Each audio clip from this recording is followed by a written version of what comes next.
Welcome to AI to Z. In Season 5, hosted by Donnie Maclary, we reveal AI's mindset foundations, breakthrough pivots in mobility, drones, finance and quantum, and human-centric innovations. Here are the highlights. I'm not the youngest person in any room I walk in nowadays, right? But the only thing that keeps me young is my sense of curiosity and just I want to know more. I'm a voracious consumer of information and data. I just love it.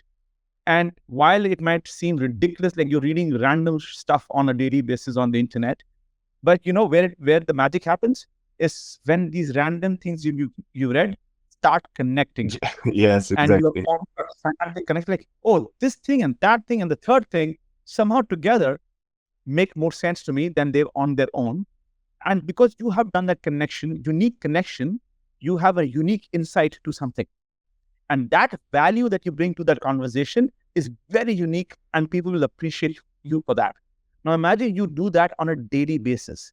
Every time you walk into a room, you have something new and interesting to share inside your org, your team, your manager, your client, your partner.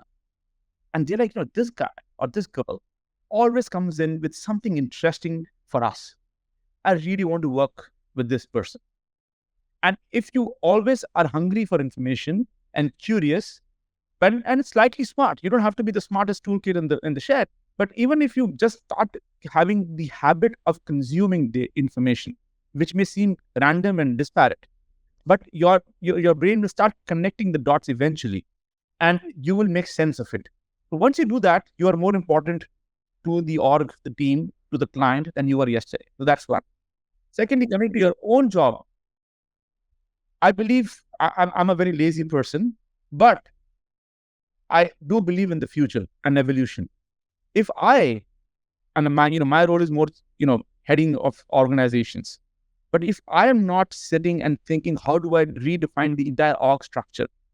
Which parts of the value can I use AI to be more efficient, right?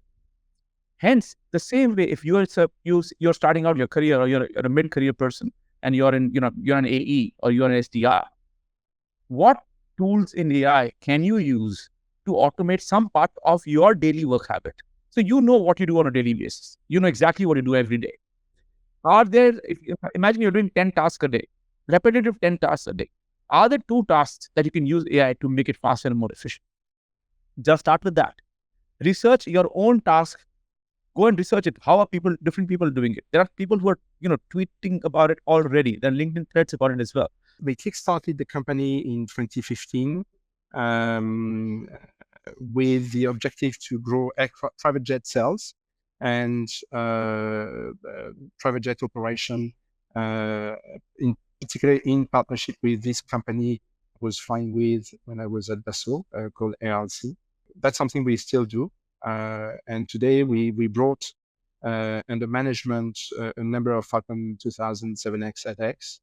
And we literally helped ARC become the biggest Falcon 7X at X operator in the world today. So together with the aircraft that we have brought under management in Asia, and the aircraft they already had is 22 aircraft of the same Falcon 7X and 8X type. Later on, into 2016, 2017, we started to look into drones. We started as a broker, to be honest, and to be fully transparent, we failed. We couldn't find the right product for our customers, or we were too far away from our safety objectives. And we've been always very cautious with safety. So after a while, we said, if we can't find the right product, we're going to do it ourselves, knowing that we are coming from private jet operation and private jet design. So we started to do this, and we soon realized that if we wanted the product to be successful, we had to have certified product. That was the first step, because without certification, you can't operate commercially. You may not even be able to insure the drone in the first place. So that was one of the design criteria. But we also realized that it wasn't enough to ensure profitable operation for our customers. And when I say that is because we need to realize that if we take the manned aircraft industry, on the manned aircraft industry, you have about 12, 15 reputable OEMs. You have the Boeings, the Airbus, the Embraer, Cessna, Falcon, Gulfstream, Bombardier, etc., etc. They have basically 12, 15 very strong, reputable OEMs. And these OEMs actually deliver product to more than 5,000 airlines in the world today, registered with ICAO, which is the International Civil Aviation Organization. If you do the comparison with the drone industry, today you have more than 2,000 drone manufacturers in the world, but you don't have drone airlines. So you have maybe one aircraft drone company that operates a large number of drones, each drone flying multiple flights per day over a long period during the day. We're talking about cars here, but really the narrative is mobility. My children who are young adults, they don't really care about cars like I did. I mean, I love cars, and I was a car freak, and that's why I got into this business. But actually, my daughter, she lives in Silicon Valley, Sunnyvale. She doesn't want a car. She'll use Uber, she'll use a train, and I believe that she will be the generation of commuters that will start to use drones or VTOLs, getting from point A to point B. So we are just starting to usher in a generation of people who just want to get from point A to point B. And that is going to really change how corporations approach design, sales, but also, let's say, ownership models. You might actually live in an apartment where 4 people own one vehicle and they just share it. So there's sharing, there's subscription. So basically, you don't own the vehicle. You call up a service like you would DoorDash or Uber, and a car, which is probably autonomously controlled, will show up. You use the vehicle. Think about the scooters. These scooters that are all over these cities, right? It's not the ultimate. People don't like scooters. I mean, I wouldn't put my grandmother on a scooter, but I would put her in a Volkswagen or in a Chevy, because number one, the car will drive itself. It's safe. It's weatherproof. It's warm in the winter. It's cool in the summer.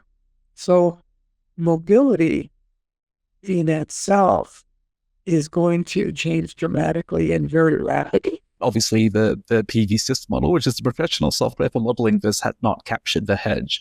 However, we were able to bring in a LiDAR scan, which had the mesh and the neighboring properties. And we identified, hey, well, you already have a shading issue on the leading edge of all of your panels. Just from this hedge, it might be worthwhile talking to that landholder and getting an agreement on how this will be managed.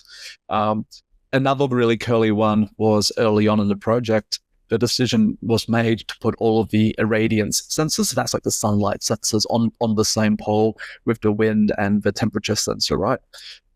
Which was a cost saving at the beginning, but then later on we realized, we need to make sure that this complex sensor tower, there's no internal shadings on these sensors.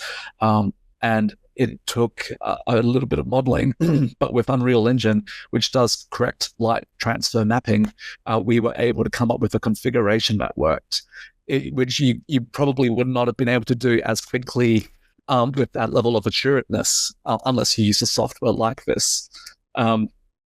Can I just highlight the fact that you just mentioned LiDAR, the amount of, you said longitude, latitude, the amount of information that can be, digested, in this, engine that you've created is just, quite, it's quite, I don't think it's able to comprehend, the different technologies you're laying on top of different technologies and just packaging it up all nice into this interactive, module is quite a feat. And it's amazing the level of detail and accuracy, that you're really able to provide, from, the LiDAR, from the, where the targets are on the sun that you're showing right now. It is very, very interesting how everything kind of can seamlessly make it much more realistic than we'd ever imagine.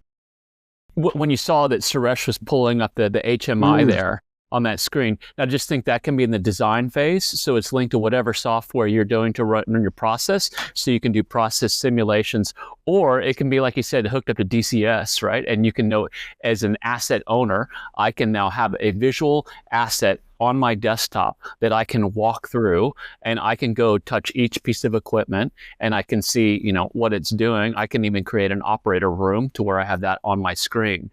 So, and then the sky's the limit. Every time you upgrade the facility, upgrade your model, and then you can actually go through with it. I have a question that I really would like to ask that you mentioned, if you don't mind, Joel. How is this able? What are the options or potential aspects that people could be a part of this type of simulation? We think of AR, VR, but is there actual walkthroughs that potentially could be done using technology where people can actually almost physically walk through it? I'm curious to see what kind of scale you could bring this at.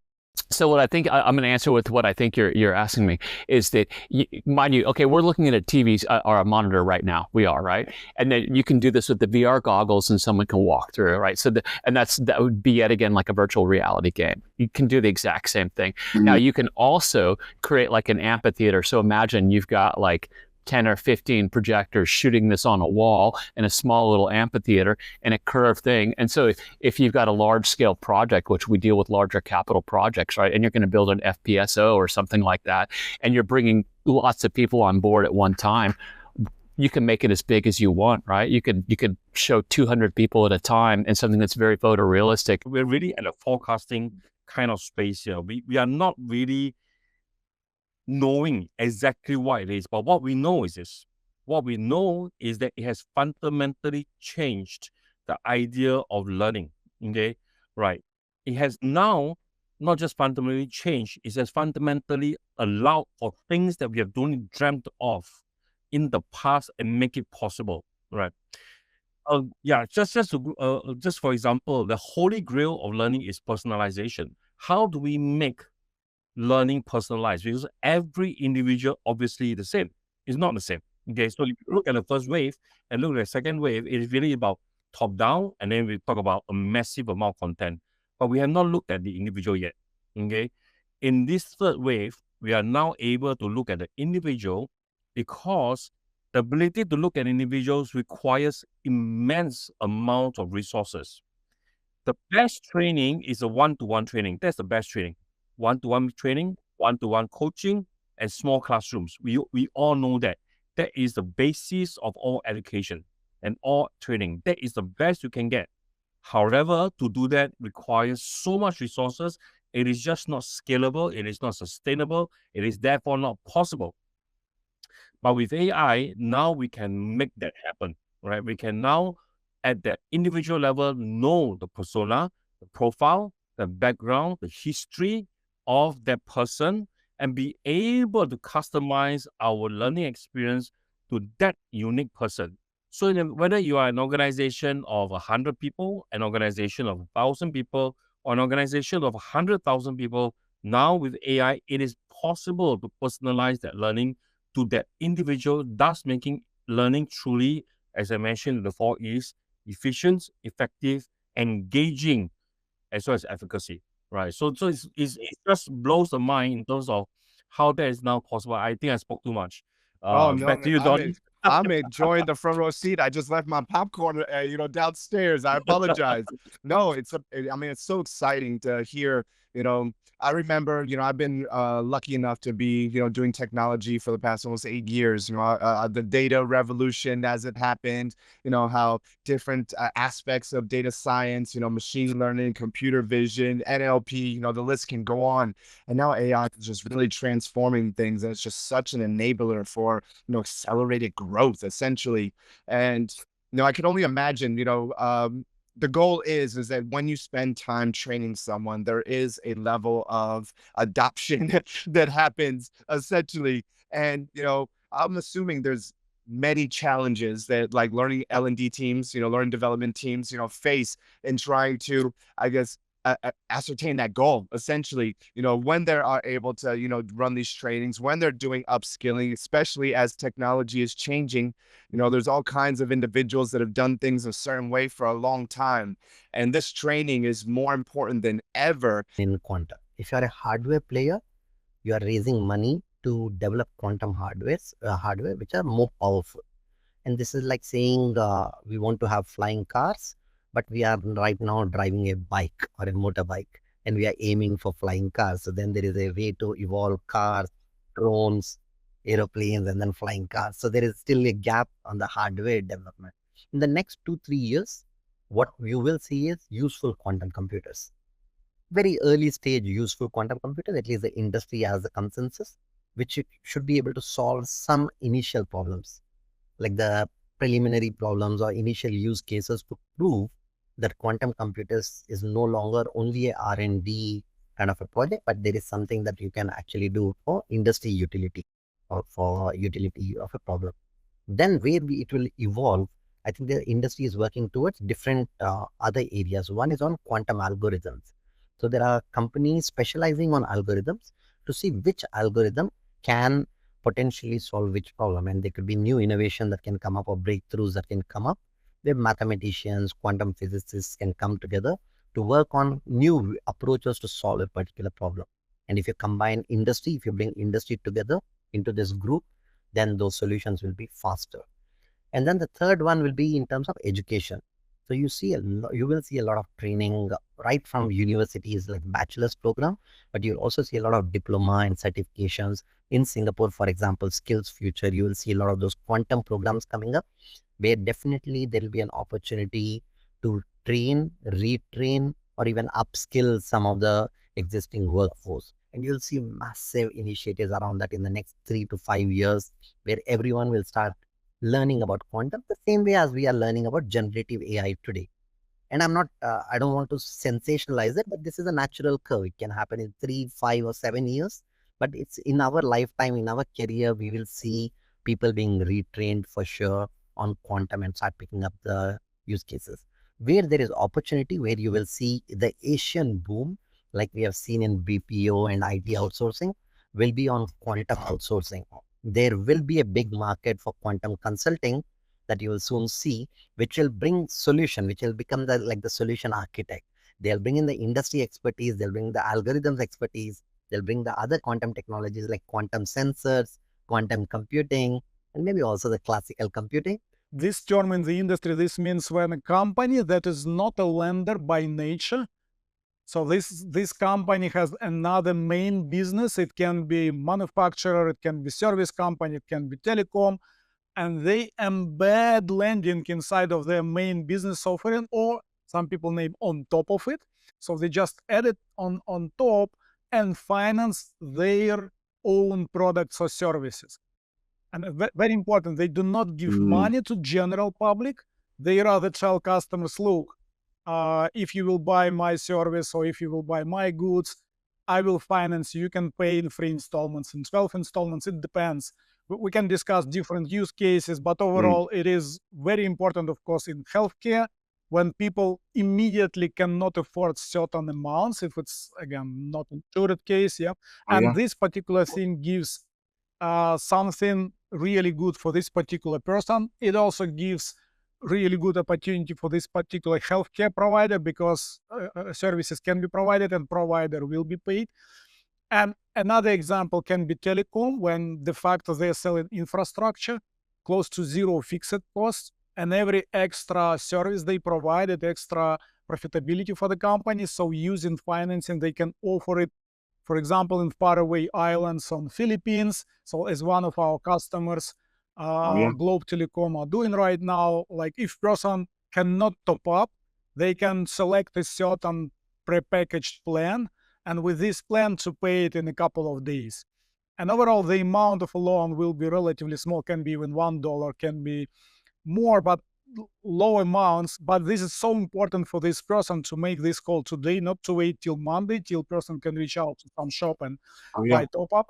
And this, of course, some very different cases, like from developed world, when people do, again, like plastic surgery clinics or some other aesthetic clinics that people do, maybe not so obligatory stuff, but still they want to do it. We have amalgamation of great use cases. So we have robotic cut grasses, for example, when customers are charged depending on if this cut grasser works. So if you cut your grass, you use it, you pay a little bit more. If you don't have money, you just don't cut your grass or cut it somehow else. So you don't need to pay. So this is quite innovative thing. We have fertility clinics, and it's absolutely marvelous thing when they enable couples actually de facto even pay more. And in installment, again, we can discuss if will be, and I love this thing when we have help humanity, to grow bigger, make families happy. Of course, yeah, it's Yeah, rewarding and then for of sure. course, classic cases like manufacturers who offer their goods. So this thing, it's some people name it in-house buy now, pay later. Maybe it's a label because sometimes it's not this. Installments can be bigger, situations can be different, but just if to think about it in some easy term, we can name it in-house buy now, pay later, when there is no need for external money, but this provider tells, okay, you can pay me in free for installments. So pay me. We have even cases like this when providers tell, pay me now, I will give you 5% discount.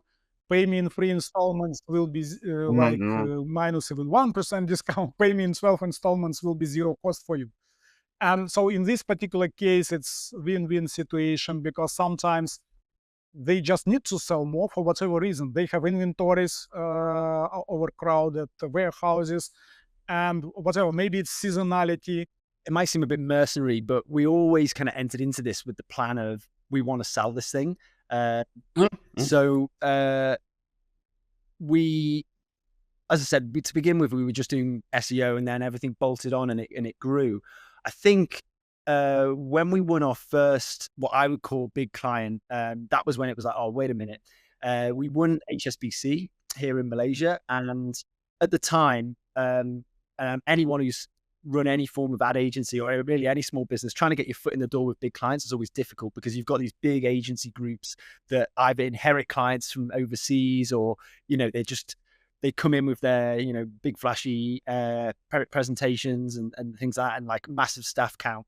We got into HSBC and we won them over with our data approach. And then the amount of ad spend that they were spending was just like, boom, it was like 5 times more than any of our other smaller clients we had at the time.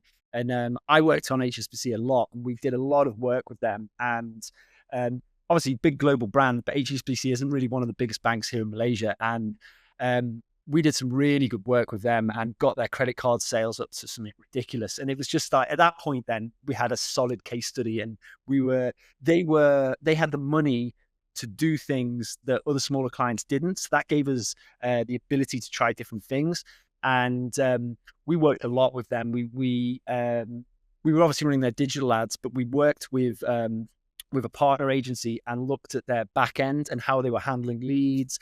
And then that's kind of where our foray into digital transformation came in, because for example, you're pumping leads into a client. If they're not handling their leads properly, I mean, anyone who's done sales knows this. If you're giving people leads for credit card and then they're not calling that lead for like 2-3 days or something, it's not hot anymore. We got this whole machine oiled to the point where people were getting called within like hours, and like the conversion rates were just skyrocketing. It was, and that was when it was working. And then they're just like turning the money tap on because things were working well for them. And then obviously then you build strong case studies, you win other clients. And that was kind of the first domino. And then once that first big one landed, then obviously you kind of get trust, and that opens the door for things. So that was, I think, the point where we were like, wait a minute. But yeah, when it got to about sort of 2 years, we were like, right, okay, we're in a place now where we feel we might be appetizing for some bigger fish, and that's when we started putting ourselves out there a little bit and trying to see if there was appetite for agencies. Because I think we identified early on that you have established markets like Europe, US, and stuff like that. Digital advertising was established there, and Asia would catch up, but it was only a couple of years behind. You'd see like Australia was catching up quicker than what Europe caught up to the US. So again, it's the time it takes to catch up is smaller and smaller. And I think we were just sort of right place, right time, where there was a gap where local agencies were just selling digital advertising like traditional advertising.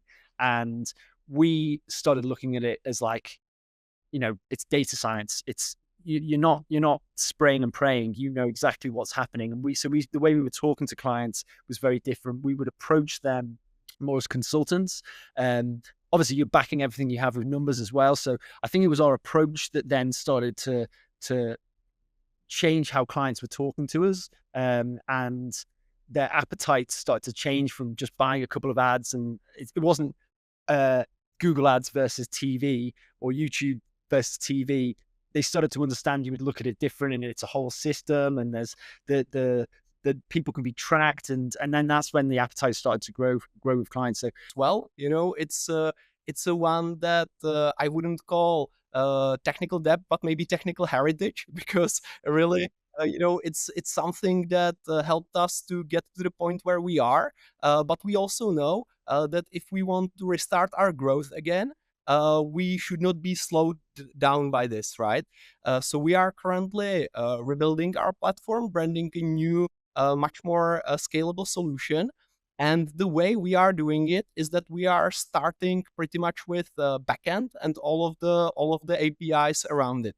Why we are doing this is that the development around AI, even though there's like a lot of, or maybe not AI at large, but at least LLMs, there's a lot of smoke and mirrors around it, but also there's a lot of opportunity, and the pace of the development is very high. So if you would be really like asking me, 2 years ago, whether I am able to operate a global company with such a lean team, I would just say straight no. While these days, the answer is very clear. We are saying yes. And why?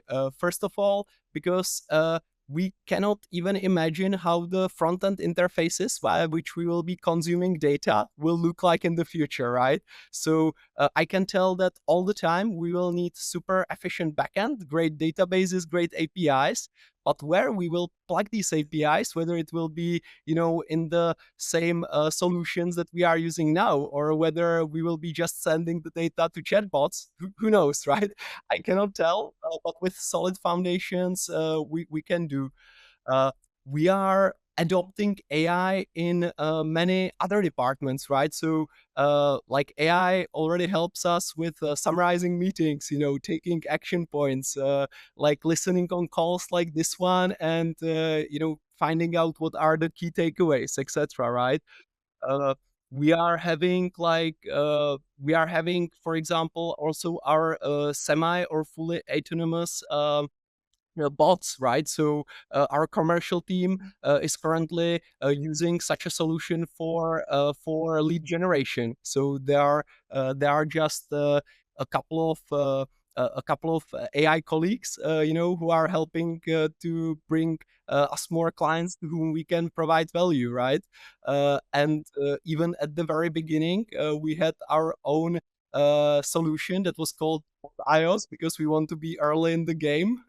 And with this bot, we were able to answer, technical inquiries, or even summarize data from our backend. But it was very soon replaced by custom GPTs, right? I think it's both helping you know yourself better, but then also trying to support you in making use of these insights, right? So the one thing that I should probably say is that when we think about these predictions, it's not necessarily that they're diagnostic, right? So it's not necessarily that they're actually as good as a clinical interview when it comes to predicting your depression.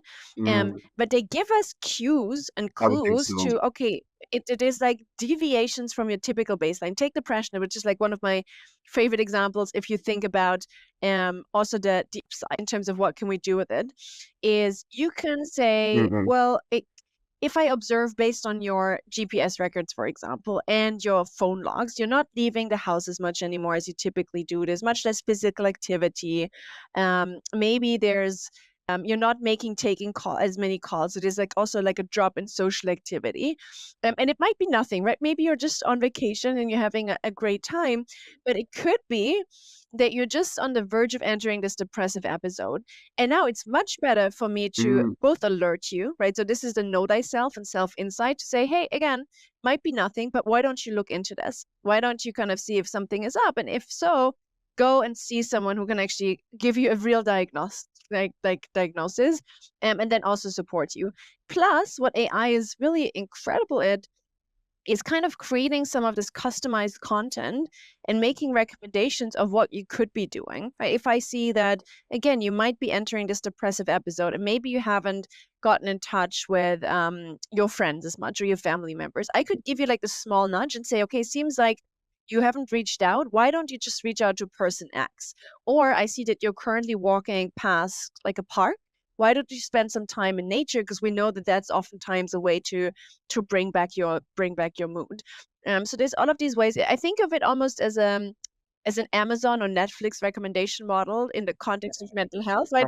Can I understand, given who you are at any given point in time, what might be the best recommendation that I have for you in terms of, again, kind of bringing up your mood again and making sure that you don't enter this full depressive episode, which is then really, really hard to come back from.